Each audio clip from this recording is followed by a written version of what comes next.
NSC Fan TV, Drew here with Reid after a 1-1 draw against Philly Union. And it's most unfortunate that we couldn't get out 3 points from that, but it is Gary Smith ball, so 1-1 is pretty much the name of the game. Reid, I just want you to tell me what you saw. Well, I saw a fantastic atmosphere, and I've had the privilege of going to some fantastic sporting events in my life. I've seen overtime football games at Ohio Stadium. I've seen other fantastic. I saw the Hawkinson game against Toronto FC last year. I've seen tons of Preds playoff games. This is probably the most fun I've ever had at any sporting event, any sporting venue.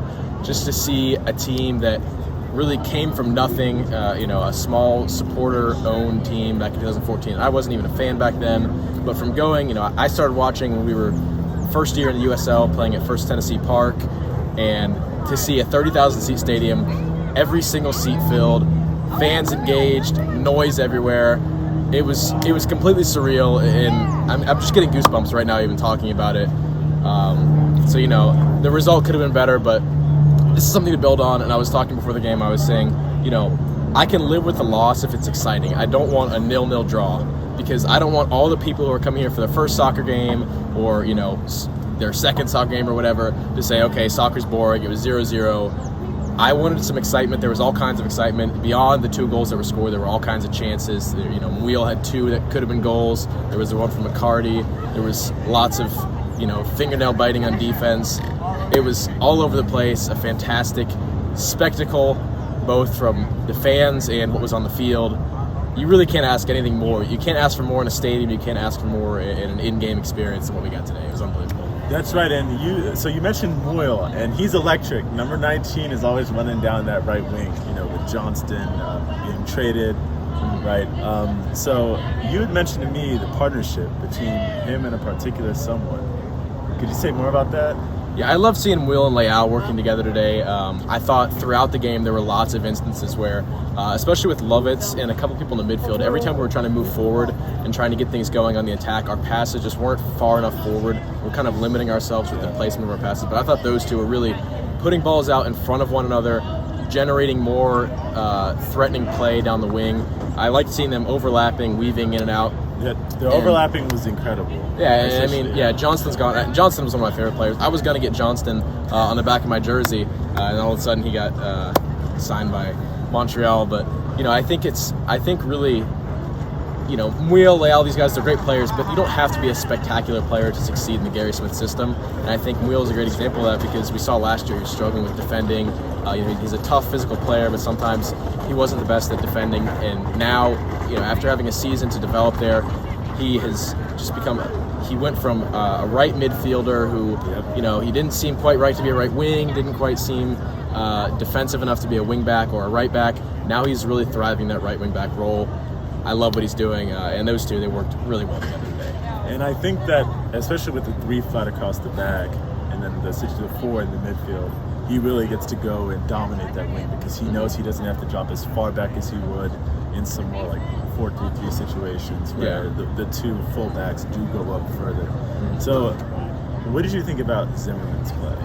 I feel like that's one that's more shaky in this instance, but well, the thing is, Zimmerman, he played with confidence, and there was that one where he got beaten. He looked like he was a little bit too confident there.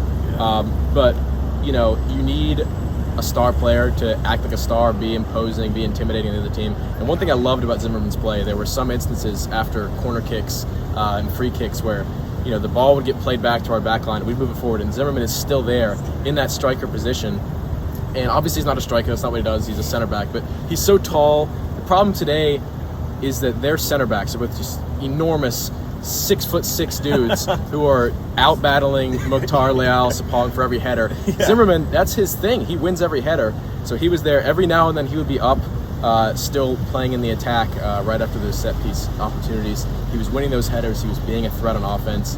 I think obviously there's that one chance where he gave away the goal, but that's really the only time in his entire tenure with Nashville SC that I can remember a goal truly being his fault. Just being you're going to make mistakes in your career, and I think if that's going to be his big mistake, one of his biggest mistakes at Nashville SC, I can live with that. We still got 1 point. We still had tons of positive signs, and I think next week when we play Real Salt Lake here, the building's going to be just as rocking.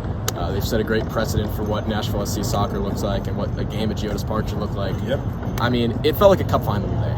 And, with the atmosphere packed to the brim, like I said, it felt like a cup final. Every bit of action was like, all right, are we going to score here? We're playing like a team. This could be a cup final. I don't want to jinx anything. It gave some deja vu. Yeah, but I mean, now with us in the West, this could be the MLS Cup final. We could see these two teams. I mean, Philly, number one in the East. I was going to say, number one in the East. They're fantastic. Right, these are two giants in the modern MLS or the 2022 season. These are two teams who are forces to be reckoned with. And Nashville SC, they're.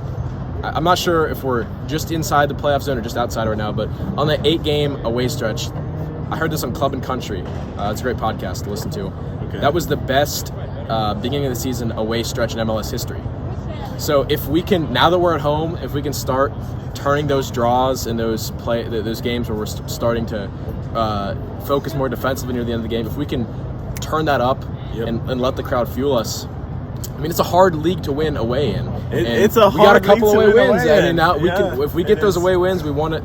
Seattle Sounders, they're in the CONCACAF Champions League final. We won at Columbus Crew. Of course, they missed the playoffs last year, but they won the MLS Cup 2 years ago. I mean, these are great away wins. Lots to build on.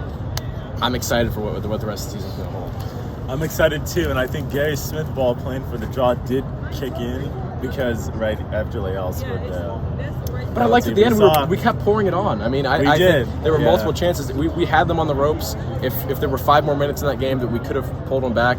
And the thing I want to say about late in the game is Loba. Loba came in and he was cutting through. Here's the thing with Loba. Here's my take on him. Okay. He created a lot of dangerous situations, and he made the defense get further back in their heels than they had been before. Only problem is he's just off the mark when he makes his passes, when he takes his shots. There's just something that's missing. His field awareness is missing. Yeah, but I mean, he comes in with the speed. He comes in. He's a well-known name in MLS. He brings a factor of intimidation to the team. So I was happy to see him. I was a little confused when he came off for Sean Davis, but I guess we want to get more of an attacking game going. Got to get that goal back with only 10 minutes left. Yeah.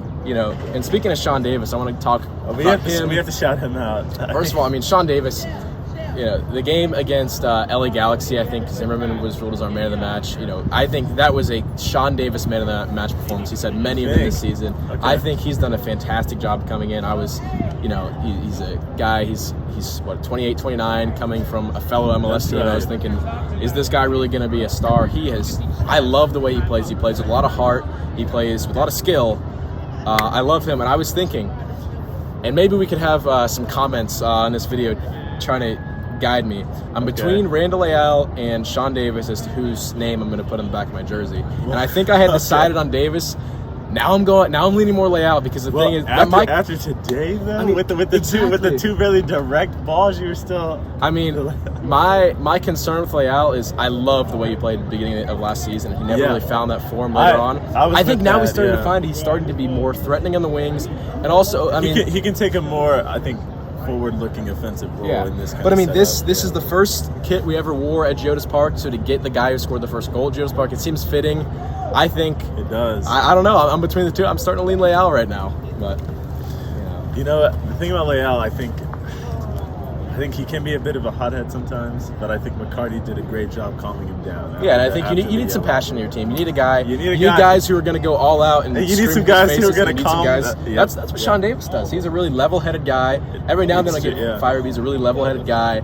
You got. I think Zimmerman. He brings a lot of passion, but he knows when to dial it back. Mayer's another one of those guys. So you have lots of different levels of intensity. And that's what you need in a successful team. So I'm just feeling really optimistic about this Nashville SC team. I think this is a team that can make a run in either the U.S. Open Cup or in the MLS Cup later on. I love the way we're playing. I think I agree with you. I've been trying to be a bit of a negative Nancy, but overall, I think Reid's got the greater, more defensible points. So, on that note. And speaking of cups, if you're watching this, be here for the game against Atlanta United on April 11th, because that game, it hasn't been advertised as much as I would have hoped. It's supposed to be one of our rivalry games. We have another game against them later on, but ticket information hasn't. May 11th, not April 11th. Excuse me. April. The months go and go. Right. Yeah. Anyway, that's a game that we're we need, we need people out there. They did advertise it at the start of the game, but they didn't mention. There hasn't been enough hype on social media about it. Yeah. I think, especially as a game that, again, is supposed to be one of our southern rivals. They pride themselves on coming into away stadiums, having a big presence. We need to force them out. We need everybody who's also tickets are cheaper. Tickets are cheaper. If there's ever a game, 5 stripes up. if there's ever a game to bring your friends who aren't big soccer fans, I mean, tickets are $10, $15 for this one. Yep. In the supporter section, they're going to be the cheapest tickets, or elsewhere. You're going to get cheaper tickets for this Atlanta game than any other game. We need everybody and all their friends coming out to this one. Make it crazy, make it rowdy. That's all I got to say. Let's make it hostile for Atlanta. No Southern hospitality here. No Southern hospitality. Just make sure they feel very uncomfortable about scoring a goal. Absolutely. NSC Fan TV, Reid with some great reflections.